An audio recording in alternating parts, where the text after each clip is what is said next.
Dans cette édition, un apéro avec Motomag, on va vous parler de l'enclume la plus rapide des années 80, la Honda VF 1000R, n'est-ce pas Christophe ?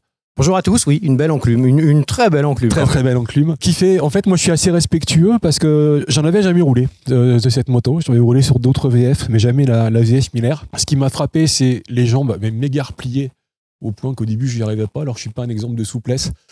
Et puis je me suis cassé la jambe, j'ai perdu une souplesse que j'avais jamais eu avant. Donc voilà, donc ça montre le problème. Le poids, une enclume, mais incroyable. Comment les mecs faisaient pour faire de la compétition avec ça? Ça roulait à Daytona, tu vois, sur ce qu'on appelle le championnat de production. Ça a gagné Daytona. Le freinage, franchement, moyen. Tu m'inquiètes.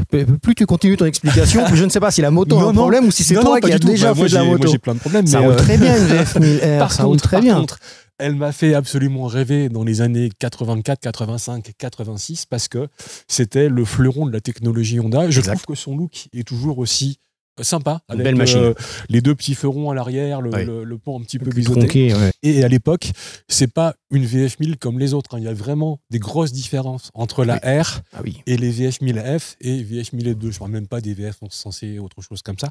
Techniquement, c'est quoi les différences principales? Là, on a un bloc moteur que l'on va bien connaître après avec les déclinaisons VFR, mais on a un bloc moteur avec une distribution en cascade de pignons. C'est peut-être un petit peu chinois pour beaucoup de gens, mais en gros, c'est une fiabilité absolue. Il n'y a pas de chaîne, il n'y a pas de courroies qui peuvent casser. Ça, c'est ce qu'on utilise souvent en compétition lorsqu'on veut un moteur avec une endurance absolue. C'est pour ça que c'est une moto qui gagnera effectivement Daytona. C'est une moto qui gagnera aussi les championnats américains, ce qu'on appelait le TTF1 à l'époque.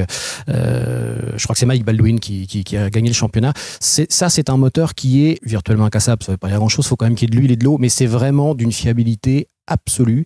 On va retrouver cette technologie sur le 750 et sur le VFR et sur le RC30, modèle assez légendaire aujourd'hui. Ça, ce sont un petit peu les ancêtres en fait de la RC30 qui est très connue. Parce que c'est une moto d'homologation pour la compétition. Exactement, on est vraiment sur les Honda HRC. La première a été avec un 4 en ligne, c'était la CB1100R. Après, on a celle-ci. Après, on a RC30, RC45 et puis les V2.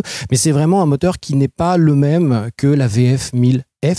Les premiers V4 d'ailleurs au début des années 80 souffraient de petits problèmes de fiabilité, de traitement de surface au niveau des arbres à cam. Il y avait notamment les 750 d'abord. Ouais. D'abord les 750, c'est surtout elle qui a eu ces problèmes.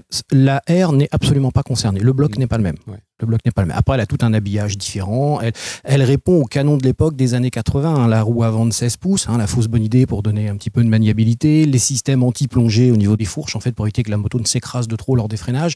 Bon, tout ça, c'est des choses qui sont tombées complètement aux oubliettes, mais à l'époque, elle était complètement à la pointe de la technologie. Et puis quel look! Ah, c'est une gueule d'enfer. Gueule d'enfer, toujours aujourd'hui. En fait, en termes de performance, elle était donnée pour 122 chevaux en version libre.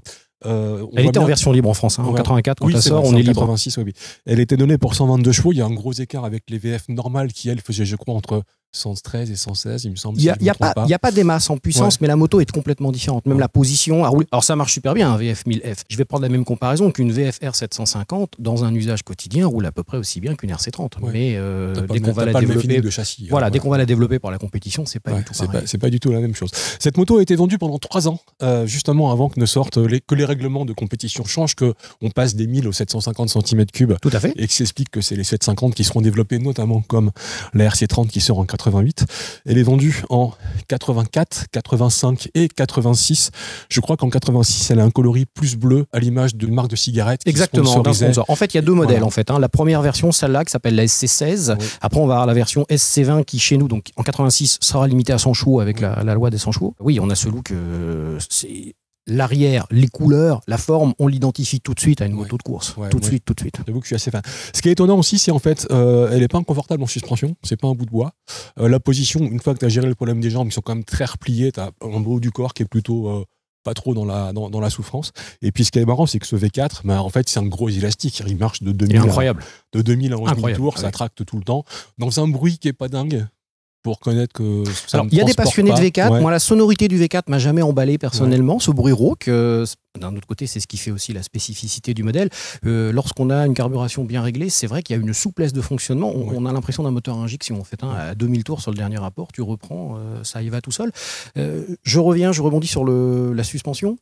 Les sportifs de l'époque, contrairement à ce que l'on fait aujourd'hui, gardaient ce côté polyvalent. En fait, lorsque tu montes sur une 900 Ninja, qui était l'hyper sport, je ferai d'ailleurs le parallèle tout à l'heure.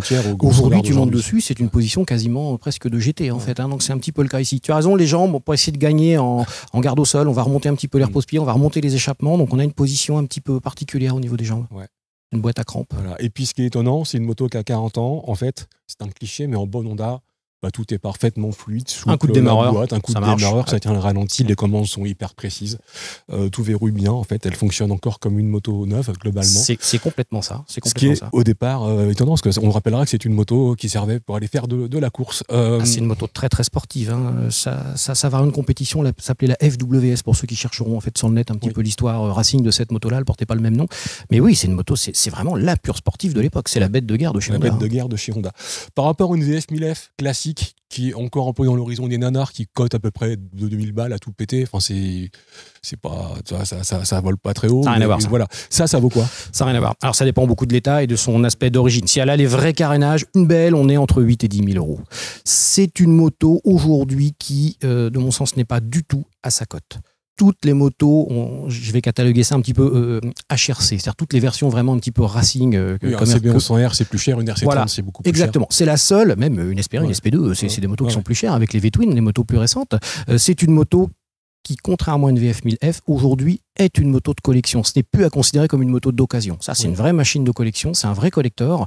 C'est compliqué d'en trouver une belle et il y a de la demande. C'est une belle machine. Voilà. Ça valait très cher à l'époque, faut le rappeler. En 84, quand ça sort, ça vaut quasiment le double d'une Kawasaki 900 Ninja qui sort elle aussi en 84, qui marche à peu près pareil, qui fait 115 chevaux, mais qui est beaucoup plus légère. Donc on se trouve à peu près au même niveau de performance. C'est vraiment cher. Hein. Le gap pour se la payer, c'est une moto très très bien. En fait, ouais, c'était 73 ou 74 000 francs. Sportive en 84, ça valait 40. 40, ouais, c'est ça. Donc voilà, belle moto, magnifique. Un plaisir d'avoir pu rouler un peu avec, parce que voilà, j'ai découvert les sensations. Ça me fait plaisir de te la faire découvrir. Écoute, c'est réciproque.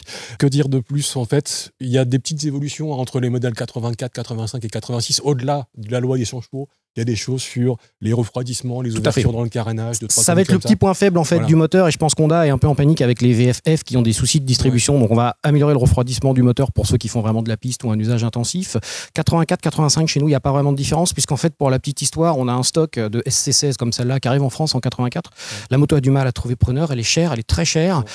Vu son poids, elle n'est pas ouf en performance par rapport à ce que fait la concurrence. Et la loi des 100 chevaux arrive. Et début 86, ils n'auront plus le droit de les vendre. Donc ils vont essayer un petit peu de les liquider, de les brader. Et ils ne vont pas trop rentrer de nouveaux modèles avant les SC20 qui seront bridés d'office en 100 chevaux. Une moto méconnue, une moto vraiment méconnue qui mérite beaucoup plus aujourd'hui que sa cote. C'est peut-être à cause de son poids. C'est quand même. En plus, voilà, c'est une moto qui a été très vite oubliée. En 85, Suzuki sort la gamme des GSXR, la 750 d'abord, la 1100 en 86, qui va amener vraiment un gap de performance, de légèreté, de entre guillemets maniabilité. 60 kg d'écart. Voilà. Donc et d'un seul coup, ces motos hyper sport qui tenaient le top de la technologie rejoignent presque le musée aussitôt. Ouais. Quand tu avais ça en 92 ou 95, je vais pas dire que c'est une moto has-been, mais plus personne n'en voulait. Quoi. Ouais. Plus personne n'en voulait. Alors qu'aujourd'hui, aujourd'hui c'est demandé, c'est le retour. Aujourd'hui, ici, elle a une grosse cote. C'est le retour de la revanche de la VF 1000R, moto méconnue, moto qui n'est pas encore à la cote qu'elle devrait avoir. Moto très belle, avec un palmarès. Oui. Attention les gars, hein, si vous êtes intéressé par ce genre de machine, les pièces sont complètement spécifiques, quasiment introuvables. Hein, la ligne d'échappement est spéciale, tout le carénage, tout l'habillage. C'est un petit peu... faut qu'elle soit complète quand vous l'achetez. Sinon, ça va être très très dur de retrouver les pièces. Merci pour ces conseils. On est prudent, VF 1000R, avec autre chose. En tout cas, bisous sur le casque. Et puis, on n'oublie pas d'acheter Motomac pour que ces petites émissions du vendredi soir et d'autres puissent continuer. Merci encore, Christophe, d'être le gardien de cette belle VF 1000R qui est à vendre quand même. Ouais. Elle est vendue. C'est une moto que nous avons rentrée qui a été vendue, qui est revenue là en maintenance, tout simplement. Ah bah, ça marche. Merci encore de ton accueil. Merci à toi.